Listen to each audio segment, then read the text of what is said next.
And food takes up the second largest slice of the landfill pie, accounting for about 21.5%. The COVID pandemic changed how Americans dine out, at least temporarily. Restaurant sales, especially in large cities, dropped when it came to in-person dining, but they rose for takeout. That means more disposable food containers were floating around.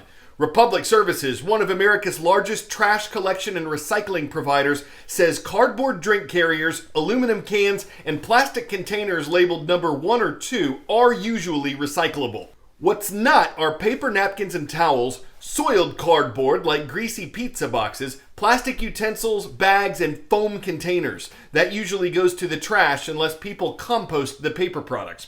There are some companies, like the one you're about to see, that are working to develop alternatives to throwaway food containers. DeliverZero is kind of like Grubhub, DoorDash, or Uber Eats, except the new company's drivers take your old containers away when they drop off the new ones. This does come at an additional cost for restaurants based on the amount of takeout food they sell.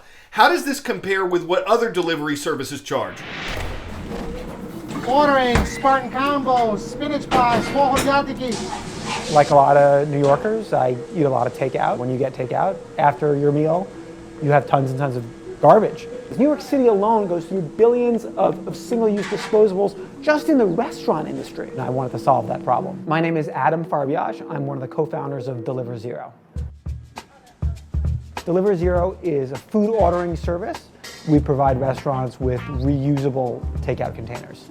DeliverZero started in Park Slope, Brooklyn with 5 restaurants in late 2019. When you order food through DeliverZero, you get your food in these reusable containers.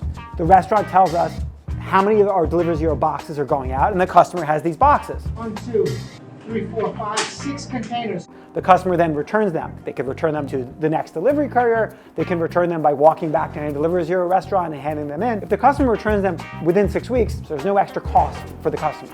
And eventually, if they don't return them after 6 weeks and a little bit of a grace period, they're charged $3.25 per box. That restaurant will then wash the containers, add them to their supply, add them to their inventory, and reuse them for the next order. We have about 135 restaurants in Brooklyn and Manhattan, and a little bit in Queens, actually. Hello, Tinamite Cuisine, may I help you? As a restaurant owner, we save money where we don't have to use my containers. Seamless and Grubhub, yeah, they take a big chunk, 20% compared to DeliverZero. They take about 10%. New DeliverZero. Like all those other services, we provide a tablet to the restaurant where the orders show up and say, hey, make this food. The experience for the restaurant and for the customer is really identical. In the next 18 months, we'd like to have many, many, many more restaurants in New York. We're going to bring DeliverZero to Los Angeles. We also have a partner who's opening DeliverZero in Amsterdam. 5 years, we view this as a much, much bigger program.